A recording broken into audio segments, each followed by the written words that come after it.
नमस्कार दोस्तों, स्वागत है आप सबका मेरे यूट्यूब चैनल एच एजुकेशन में। किसी वस्तु को 360 रुपया में बेचने से जो हानि होती है वह विक्रय मूल्य के 1/9वां भाग है। तो उस वस्तु को बेचने से कितने प्रतिशत की हानि होती है? सबसे पहले इसमें हानि ज्ञात कर लेते हैं। तो हानि बराबर हो जाएगा, हानि इक्वल हो जाएगा विक्रय मूल्य के 1/9वां भाग के बराबर है हानि। तो इसका विक्रय मूल्य क्या था? 360 रुपया था। तो 360 रुपया का काम इस होता है गुणा 1/9वां भाग कर लेते हैं तो यह हानि निकल जाएगा। 9 चौका 36 होता है, 40 रुपया हो गया। 40 रुपया क्या हो गया? हानि हो गया 40 रुपया का। तब इस वस्तु का क्रय मूल्य क्या होगा? जो हानि हो रहा है उतना हम जोड़ देंगे विक्रय मूल्य में तो क्रय मूल्य ज्ञात हो जाएगा। तो यहाँ पे लिखेंगे क्रय मूल्य। क्रय मूल्य विक्रय मूल्य था आपका 360 रुपया था, क्रय मूल्य बराबर हो जाएगा विक्रय मूल्य प्लस होता है हानि यहाँ पर।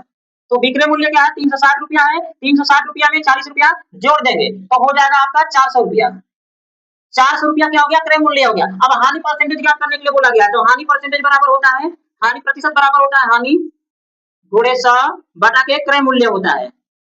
तो हानि यहाँ पर कितना है? 40 रुपया हुआ है गुणे 100 बटा के क्रय मूल्य 400 रुपया आया है। डबल जीरो से डबल जीरो खत्म हो जाएगा, 4 से 4 कट जाएगा तो हानि परसेंटेज बराबर क्या हो जाएगा? हानि कॉल 10 आया है क्योंकि ये 10 बार में कट जाएगा तो 10% इसका करेक्ट आंसर हो जाएगा। एक घड़ी को 3,390 रुपया में बेचने से जो लाभ होता है वह क्रय मूल्य 13% है। तो घड़ी को बेचने के पश्चात दुकानदार ने कितने रुपया अर्थात लाभ के रूप में कमाया? माना क्रय मूल्य बराबर 100 रुपया बराबर यहाँ पर हो जाएगा लाभ इक्वल क्या हो जाएगा? 13 रुपया क्या हो जाएगा? विक्रय मूल्य ज्ञात कर लेते हैं।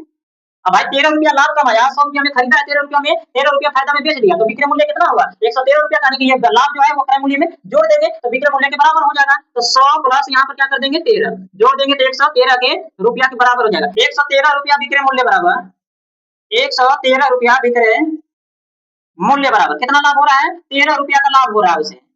113 रुपया में जब बेचा जा रहा है तो 13 रुपया का लाभ हो रहा है। तो 1 रुपया जब विक्रय मूल्य हो जाएगा तब क्या हो जाएगा? 1 रुपया विक्रय मूल्य बराबर 1 रुपया विक्रय मूल्य बराबर 13 बटा के 113 हो जाएगा। रुपया का क्या हो जाएगा?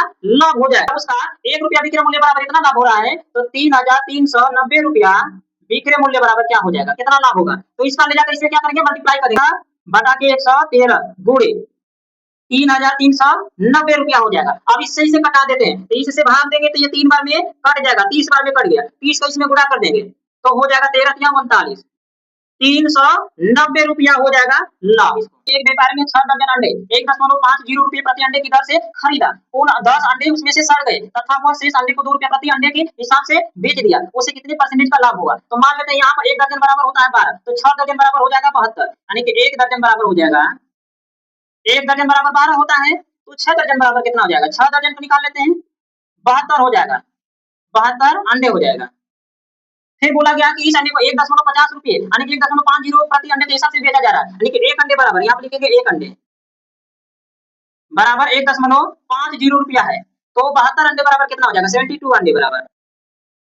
इसमें गुणा कर देंगे 72 का 72 का 1.50 से 15 दूना के 30 हो जाएगा, 30 को 0 हो जाएगा। अब 15 साते होता है 105, 105 में 3 जोड़ देंगे तो 108 हो जाएगा। 108 लिख देंगे, 2 अंक पर दशमलव, 2 अंक पर दशमलव लगाएंगे तो दशमलव से ये 0, दशमलव के बाद का 0 का कोई महत्व नहीं होता है। तो टोटल 108 रुपया हो जाएगा। उसका क्या हो गया? ये हो गया उसका क्रय मूल्य। अब विक्रय मूल्य ज्ञात कर लेते हैं। बोला गया है कि 10 अंडे सड़ जाता है, जब 10 अंडे सड़ जाता है तो शेष कितना बचेगा? शेष बचे अंडे यहाँ पर ज्ञात कर लेते हैं। शेष अंडे 72 में से घटा देते हैं 10 को, 62 हो जाएगा। 62 को शेष अंडे बच गया। अब इसको 2 रुपया प्रति अंडे के हिसाब से बेचा जा रहा है यानी कि 1 अंडे बराबर कितना का बेचा जा रहा है? 1 अंडे को 2 रुपया में बेचा जा रहा है, 2 रुपया में बेचा जा रहा है। तो 62 को कितना हो जाएगा? 62 रुपया, सॉरी 62 अंडे का कितना हो जाएगा? 62 अंडे बराबर 62 में 2 का गुणा कर देंगे 62 में क्योंकि 1 अंडे 2 रुपया का बेचा जा रहा है तो 62 अंडे कितने रुपया का बेचा जाएगा? ये हो जाएगा 4 और 6 गुना के 12 124 रुपया का हो गया। 124 रुपया क्या हो गया? यह विक्रय मूल्य हो गया, ये विक्रय मूल्य हो गया और यहाँ पर ये क्रय मूल्य हो गया। तो लाभ ज्ञात कर लेते हैं, कितना रुपया का लाभ हुआ होगा? लाभ बराबर सूत्र आप जानते हैं, विक्रय मूल्य में से क्रय मूल्य को घटा दिया जाता है। तो विक्रय मूल्य 124 रुपया है, 108 रुपया घटा देंगे तो 16 रुपया इसको लाभ हो गया। 16 रुपया क्या हो जाएगा? लाभ परसेंटेज बराबर होता है, लाभ परसेंटेज बराबर सूत्र होता है लाभ कितना का हुआ? 16 रुपया गुणे 100 बटा के क्रय मूल्य क्या था? 108 रुपया था। 108 रुपया रख देंगे यहाँ पर, आप कटा देंगे 4 से 1 कट जाएगा, 16 4 बार में कट जाएगा और ये 27 बार में कट जाएगा 4 का भाग देंगे तो अब इसका गुणा कर देते हैं 400 बटा के 27 यहाँ पर 27 का एक में भाग जाएगी, फिर इसके बाद 40 में से 27 को घटा देते हैं तो बचेगा 13 बचेगा और ये 0 130 हो जाएगा। तो 27 का टेबल 4 में पढ़ेंगे, 4 में भाग जाएगी तो यहाँ पर 4 लिखेंगे, 27 में 4 का गुणा कर देते हैं, 27 चौका 108 होता है, 108 हो जाएगा, घटा देंगे तो यहाँ पर 22 बचेगा, 22 को ऊपर लिख देते हैं, जो रिमाइंड बचता है उसे ऊपर लिखा जाता है, जिससे डिवाइड करते हैं इसे नीचे लिख देते हैं 27 को। तो 14 होल 22 बटा के 27% इसको क्या हो गया लाभ हो जाएगा। तो करेक्ट आंसर इसका हो जाएगा 14 सही 22 बटा के 27।